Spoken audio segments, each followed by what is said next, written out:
What's going on, everybody? KingofDragons 5000 here, coming at you with another figure review. Today we'll be having a look at the Mafex Star Wars, the Mandalorian. And so here we have the Mandalorian posed and out of the packaging. Before we take a look at the figure, let's actually run through his accessories really fast, because he does come with quite a bit. The Mandalorian does come with several sets of hands. We do get a pair of fists. We get a pair of relaxed hands. We get a pair of opened hands. We get a pair of hands for holding his blaster. We get a pair of hands for holding his pulse rifle, and then a pair of hands for holding the weight of the pulse rifle. We also get a set of pointer finger hands. We get a pair of hands to hold the vibro knife. We also do get an alternate right gauntlet, which has the cable shooting out of it, which looks really nice. I do like that. He also does come with his blaster, which does fit in his blaster holding hand really nicely. And if you don't want him holding it, it does store in his side holster. He, of course, does come with his pulse rifle, which looks really good. I do like the detailing on it, and it's a really nice connection if you want him to hold it on his back, which is entirely possible. He, of course, does come with his vibro knife, which is a really nice accessory. I wasn't expecting him to have it, but he does come with it. We do get a flame effect, which looks really nice. You do need a stand to hold it up, but it does create a really nice illusion. Then we get two bandoliers for the Mandalorian. We do get one where you can see that his rifle is off. Then we do get one where you can clip the rifle on. And then, of course, he does come with Baby Yoda or the child, which looks really nice. I do like it. Unfortunately, it is a static figure with no articulation. His final accessory is, of course, the Mafex display stand. Other than that, we don't get anything else with Mando here. I would have loved to see some whistling bird effects like on the SH Figure Arts version, but he still comes with quite a bit, and I think I like this version much more than the SH Figure Arts version, and we'll get into that in a little bit. So with that out of the way, guys, let's actually take a closer look at the Mandalorian. And so here we have a closer look at the Mandalorian, and I really do like what Mafex has done here. Now, unfortunately, they did go a little paint happy on the helmet here. You can see that very harsh black line going across the forehead of the helmet. It's not supposed to be that noticeable. And then on mine, I don't know if you can see this, but there is a little bit of a paint streak on mine, unfortunately, going up the helmet. Although from a distance you're not going to really see it, so it's not that big a deal, but when you do get up close, it is quite noticeable that there was some running paint here. It's from the wash that they tried implementing on this helmet, which, in all honesty, this helmet did not need a wash. It still looks really nice. I do love the helmet design of the Mandalorian. You can see all the detailing is perfect on him. It looks really good, looking really snazzy in his Beskar gear. Even though it's always been Beskar, this is known as his Beskar armor. It looks really nice, and I do like the fact that Mafex was able to replicate how his cape is actually tucked into his armor.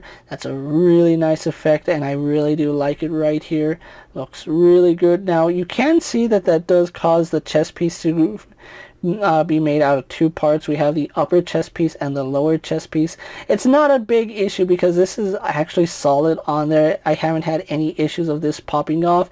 Although if you really try to, you can probably pop his chest piece off from his abdomen, but I'm not going to do that because why would I want to do that? It's a really nice looking figure. So we do have his pauldrons right here, which look really nice. Unfortunately, he doesn't have the Mudhorn sigil right here, which is a little bit unfortunate, and Mafex did not include an alternate pauldron with the Mudhorn signet, which I think was a missed opportunity here. But they did a fantastic job just painting and sculpting the pauldrons right here. They look really good, really nice. I love the way it reflects in the light. And you can see the back of his costume right here, which is another piece of Beskar, which again looks really nice. This one doesn't come with a jetpack, so this is pretty much season 1 episode 3 to the beginning of episode 8, because he changed his outfit at the second half of season of the episode what am I saying? But anyway, moving on. He didn't get the Mudhorn sigil till the 8th episode, so that's why he is missing it here. But I do like what they did, and they made it really easy to swap out the gauntlets here. You can see that I do have him with a standard gauntlet, and like I said, he does come with a gauntlet with the cable on, and it's really easy to pop his forearm off. All you do is get to right here and give it a nice little tug and it pops off, no problem. So I do like the fact that they made it quite easy to interchange parts. I know a lot of people are weary of Mafex figures, but this, haven't had any issues with this figure. It doesn't feel like it's gonna break in my hand, so it's a really nice piece. I do love it. So looking at it right here, you can see I do have him with the standard bandolier right now. And like I said, he does get a second bandolier which can hold the rifle. You can see where this one doesn't have a strap on it. This one does have a strap that pegs into the rifle, so I really do like that. And one little detail that I really love is that you can see he's missing a thermal detonator right here, which is really cool. That's a one little detail that you would not expect to find on any figure. That's really cool. I do like that. So you can see his under padding right here, which looks really good, and then his holster, which does store the gun really nicely. And one thing I do like is that they didn't include a strap that goes over it, that it's just slide the gun in, you're done. So looking at his thigh guards right here, just like in the show, they're two different guards. This one he didn't upgrade, this one he did, and it looks really nice. And one thing I do love, the texture. This one has some texture on it. So right here where you see that raised part, that's actually sculpted. It's not just painted, so really do like it. I kind of wish that the actually, you know what, looking at it and feeling it with my nail, yeah, that is a sculpted detail. So I was gonna say they should have sculpted that, but they did. Really nice. Really like that detail. And like I mentioned on the Din Djarin figure, he does not have a knee pad on this leg. He gets it in season 2, so there is that. And then we do have the ammo for the pulse rifle, and a nice little nod is that he is missing a shell, almost as if he did take a shot, so really do like that. He does have a pouch right here, and then we have some guards right here. That looks really nice. He looks all nice in this outfit. I really do like the way it came out. And I do love this cape. It looks exactly like you would expect Mando's cape to look like. It's all tattered and worn. You can see right here it is fraying at the edges, which that does worry me about the longevity of this. I don't know how well it's going to hold, but it seems to be holding up really well. But this is just day one out of package, so can't really say it's just been the first day I've had this figure, so we'll see over time. But overall, really loving the way this figure came out. They did a fantastic job with him. So Mafex has done another really great job with this figure. So with that out of the way, guys, let's actually get him compared to other figures you may have in your collection. Here we have the Mandalorian posed next to a Marvel Legends Cyclops and a DC Multiverse Superman. Here we have the Mandalorian posed next to a WWE Elite Scale figure and a Mezco 1/12 Collective Popeye the Sailor Man. Here we have the Mandalorian posed next to a Lightning Collection White Ranger and a Star Wars Black Series Mandalorian. And for one final comparison, here we do have the Mafex Mandalorian posed next to the Star Wars Black Series Beskar Armored Mandalorian and the SH Figuarts Beskar Armored Mandalorian. So with the comparisons out of the way, let's actually move on to Mando's articulation. Now he does have a double ball joint here at the head, although because of the way his helmet is sculpted, that's about as far up as he looks. That's about as far down as he looks, but he does have some really good head tilt, so I do like that. We do have a ball joint at the neck, which does let him look up about that much more, so that's pretty good. He can bury his chin into his chest, so that's really good. I do like that. He doesn't have a, well, it's really hard to say what type of joint he has in his shoulder. It's a butterfly joint because you can see it does pop out and it slides back in, so that's really cool. But it's also a ball joint going into that butterfly joint, so it does pivot forward and back, up and down, as you can see. And then this butterfly joint, I think it might also be on a ball joint because it also pivots down, so I don't know if this butterfly joint is on a hinge. I really don't think it is because it moves around with the figure, so we might have a ball joint, butterfly joint with a ball socket going into the shoulder, and that's always really good for articulation. Now his shoulder is on a hinge which does go out to about right there, and the one good thing is that his shoulder pad is also on a hinge, so you can bring the shoulder up to about right there, moving the shoulder pad out of the way, As you can see, it does move nicely and freely, and you can pivot that shoulder pad as you want. He does have a upper elbow swivel. We don't have a swivel in the bicep, but we do have a swivel right here in the elbow. Well, just slightly above the elbows, because that's a really nice cut to have a joint on. As you can see, it does move nicely. We do have a double hinge at the elbow, which works really good. We do have some forearm swivel on both sides. Now, I want to say maybe at some point they considered having Whistling Bird accessory, because this gauntlet also comes off really easy. So it makes me wonder, did Mafex intend to give him an extra accessory, or maybe we're getting another accessory down the road? Who knows? I really want to see. We do have a ball hinge here at the wrist, which does move up or in and out. Well, I just popped it off, but you can move that joint to have an up and down swivel as well, and then of course rotates on that joint. He does have a ball joint right here in the torso. He has one right here at the cut, and it's kind of strange because the ball joint is somewhere up here, but we have all this excess, which does limit articulation. So he's not the most articulated figure, and I just popped him off his torso, which he does pop off a little bit easy, and that's just to interchange the bandolier. But once you get him popped back on, no problem. It's not like he's falling apart just by looking at him. We do have a lower ball joint down here at the waist, so that does move around really nicely. We do get some nice tilt out of that, so that's pretty good. We do have drop down hinge right here at the thigh, which allows his leg to kick forward only to about there, so we get about 90 degrees. Does go out to the side quite a bit. I do like the range on that. We do have a thigh swivel up high.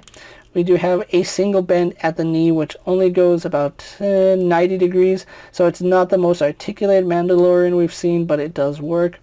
Then we do have rotation at the foot, as well as a hinge that works. Do we have forward? Yes, we have forward-facing pen for rocker ankle, so it is a ball hinge at the ankle, so that's why we get some pretty good range right there.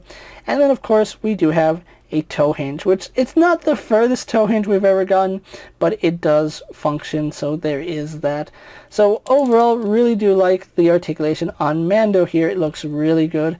I'm actually surprised that there's not a wireframe running down the length of his cape. As you can see, it just hangs there.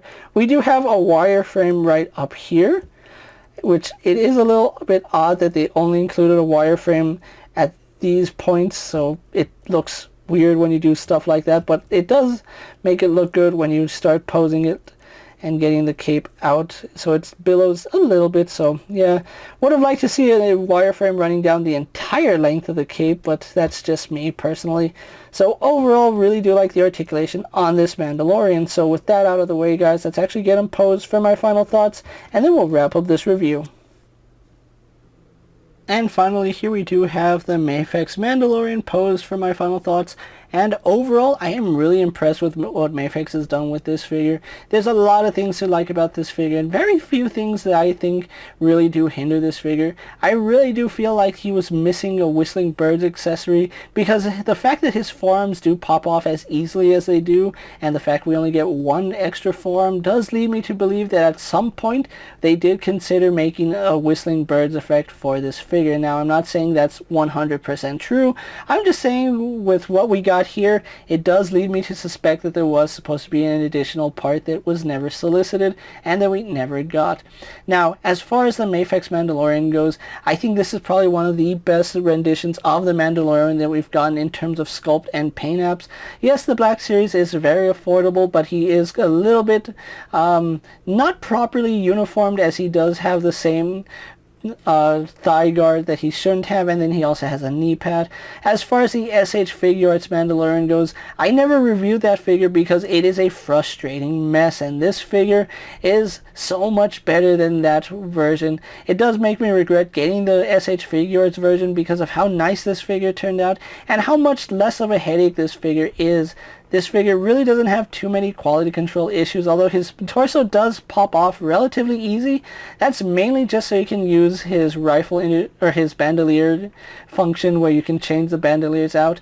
But other than that, this is probably my favorite Mandalorian figure that we've gotten in recent memories, and I've gotten just about every version of them. This Mandalorian figure now is sold out at the time I'm making this video, so if you were planning on getting the Mafex Mandalorian, chances are if you didn't pre-order him, you've probably missed out on him. Now there might be a chance that other retailers will be getting this guy in stock in limited quantities, like Big Bad Toy Store. I know their pre-order sold out, Hobby Link Japan sold out.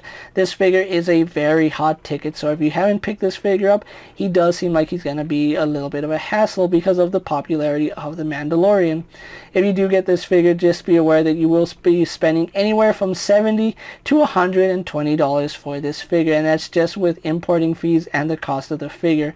I was lucky enough to pre-order mine from Hobby Link Japan, so I only paid about $70 for mine, but getting him shipped here did cost about $25. So overall, I spent about $95 for this Mandalorian, which is pretty good. I would have liked to see him come with a cradle or just something for Baby Yoda to go in, because it is a little bit weird just having Baby Yoda just stand there.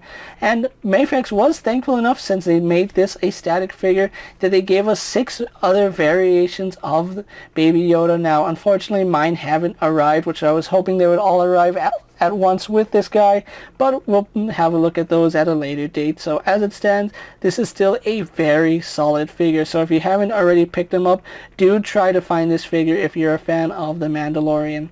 With that being said, guys, I'm KingofDragons 5000. Don't forget to like this video, leave a comment, subscribe to my channel. Go ahead and check out all my other action figure videos, as well as all my other Star Wars and Mafex videos. Hopefully you find them informative. As always, if there's a figure you would like to see me review, let me know down in the comments, and if it fits in my collection, I'll gladly have a look at it. While you're at it, check out my Instagram account for new and exciting action figure photos, and as always, ring that bell to be notified every time I upload a video. Until next time, guys, I'll see you later. Take care, everyone.